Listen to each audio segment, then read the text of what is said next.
I found Jason's camera last month while cleaning out Mom's attic. It was in a cardboard box labeled, "Do Not Open," in his messy handwriting, shoved behind Christmas decorations and old tax returns. The camera was ancient by today's standards, a Sony Handycam from the early 2000s, the kind that recorded to mini DV tapes. It looked pristine, like he'd barely used it. The battery was dead, but the charger was there, wrapped in a plastic grocery bag along with 3 tapes labeled only with dates: 6/17, 12, 6/23, 12, and 7/4/12. For those who don't know the story, my brother disappeared on July 5th, 2012. He was 19, home from his freshman year at college, working a summer job at the state park near our house in rural Pennsylvania. He left for work that morning and never came back. His car was found in the employee parking lot, keys still in the ignition, but the extensive searches found nothing. No body, no evidence of foul play, no Jason. It destroyed our family. Dad had a heart attack the following year. Mom held on longer but eventually succumbed to cancer in January. I've spent the last decade trying to rebuild some semblance of a normal life, but those first few years after he vanished, I was obsessed with finding answers. I thought I'd looked everywhere. I'd searched his room, his computer, his social media accounts. The police had done the same. How had we all missed this camera? I should have watched the tapes immediately. But something held me back. Fear, maybe, or the knowledge that whatever was on them had been important enough for Jason to hide. So I put the box in my trunk and drove back to my apartment in Pittsburgh, where it sat untouched on my kitchen counter for 2 weeks. Finally, last Friday night, I hooked the camera up to my TV, inserted the first tape, and pressed play. The tape from June 17th started with typical footage: Jason filming his friends at a bonfire, someone's birthday celebration at a local diner, trees swaying outside his bedroom window. His narration was ordinary, commenting on the weather, complaining about his summer job. Then, about 20 minutes in, the tone changed. So, this is probably stupid, Jason's voice came from behind the camera as the frame showed the edge of the state park where he worked. but I've been seeing something weird on my hikes. Probably nothing, but if I'm gonna get murdered in the woods, at least there'll be evidence. He laughed, but there was an edge to it, a nervousness I recognized from childhood when he'd try to joke his way through fear. The footage showed him walking along a hiking trail, occasionally panning around to capture the dense forest on either side. It was late afternoon, the sun low enough to cast long shadows between the trees. I keep seeing someone watching me, like from a distance. At first, I thought it was a hiker who got lost, but He trailed off as the camera focused on something in the distance. I paused the video and leaned closer to my TV. At the edge of the frame, partially hidden behind a tree about 50 yards away, was a dark figure. It was too far to make out details, but something about its proportions seemed wrong. Too tall, too thin. see that? Jason whispered. That's the 3rd time this week.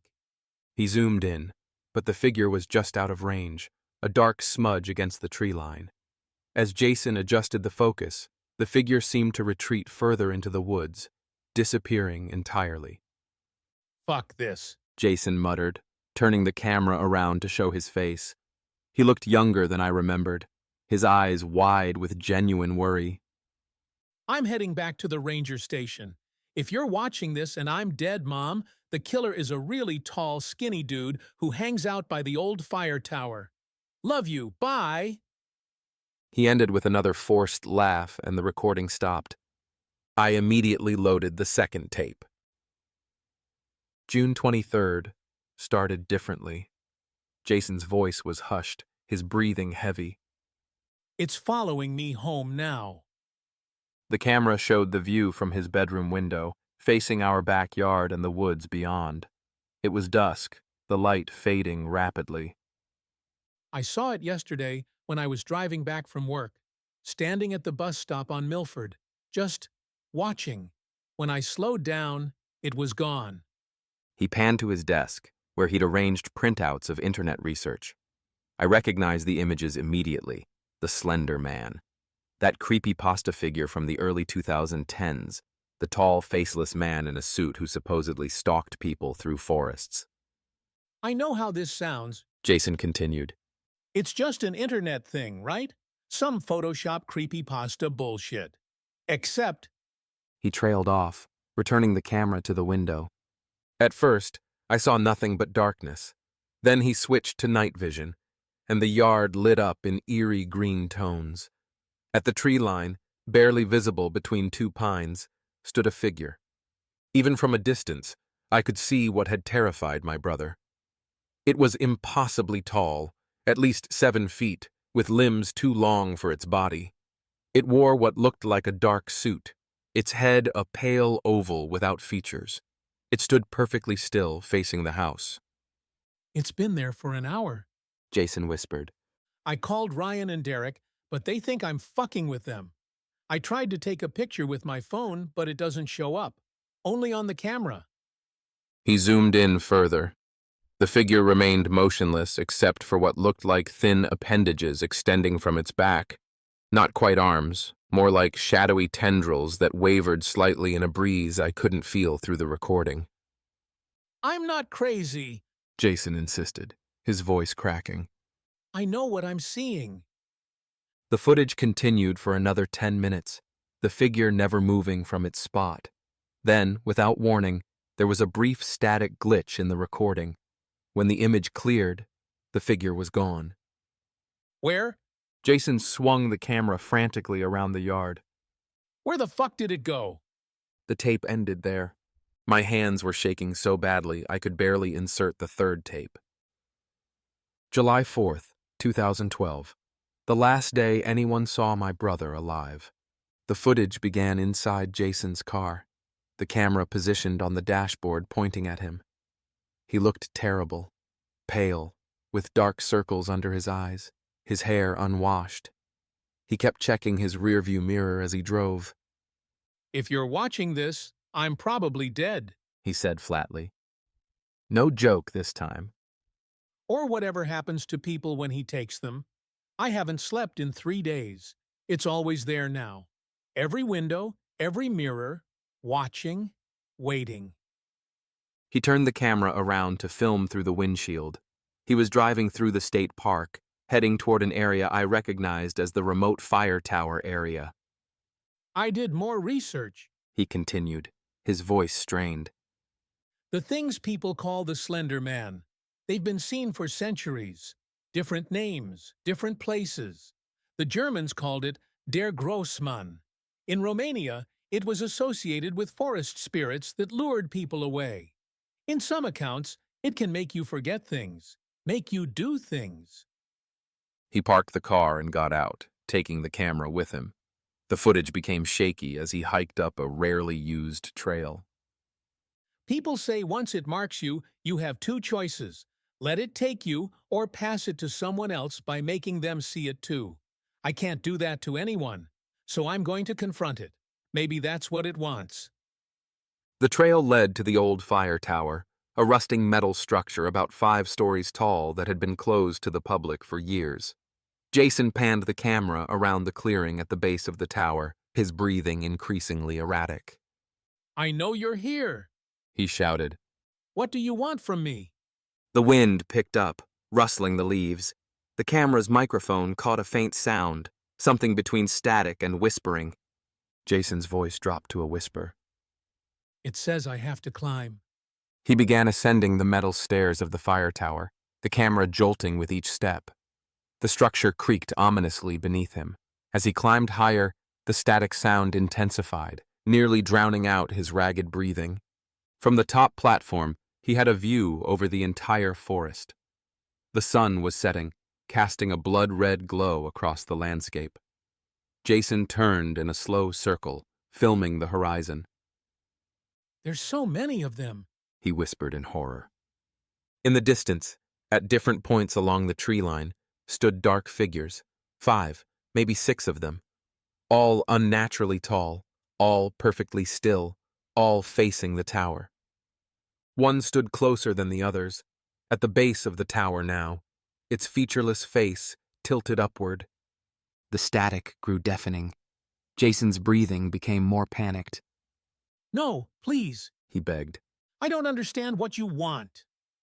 The camera tilted wildly as Jason stumbled. There was a sickening lurch in the footage, a glimpse of the ground rushing up, and then static. Just static, for almost a full minute. When the image returned, the camera lay on its side at the base of the tower. The lens was cracked, but still recording.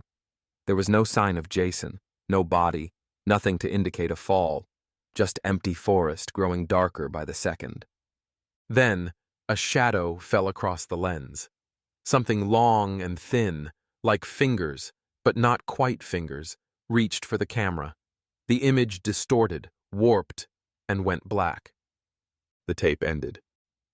I've watched those tapes at least 20 times now. I've taken screenshots, enhanced the images, consulted with video experts. Most tell me the figure is just a tall person in dark clothing, probably a friend of Jason's playing a prank. The more honest ones admit they can't explain the proportions, the lack of facial features, the way it seems to vanish between frames. I went back to the state park last weekend. The fire tower has been demolished since Jason disappeared.